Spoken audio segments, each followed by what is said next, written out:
Have you ever wondered how data is transferred over the internet? Imagine a scenario where you're sending a letter to a friend living in another city. The process of sending that letter through the postal system is quite similar to how data travels over the internet. This journey can be best explained using the Open Systems Interconnection, or OSI model. Starting at the top, the seventh layer, the application layer, is like the content of your letter. This could be a birthday greeting or business correspondence. It's the data that you, as the user, are directly interacting with. Next, we come to the sixth layer, the presentation layer. This is where your letter's contents are encrypted for security purposes and compressed to make them easier to transport.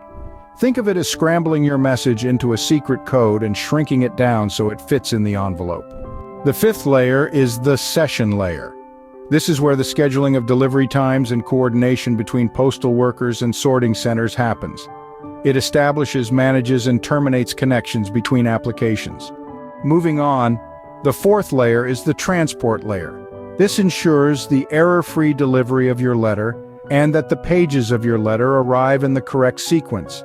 It's like a postman making sure your letter doesn't get lost and that the pages don't get jumbled up. The third layer, the network layer, is like the process of determining the most efficient route based on postal codes. It's responsible for routing the letter through different sorting centers until it reaches its final destination. The second layer, the data link layer, is akin to the envelopes for your letter. It provides the addresses and barcodes for identification, ensuring that your letter gets to the correct address and that the postal system can keep track of it. Finally, the first layer is the physical layer. This is the actual postal system itself, the mail carriers, vehicles, and postal offices. It also includes the physical transmission medium, which could be cables for wired communication or air for wireless communication.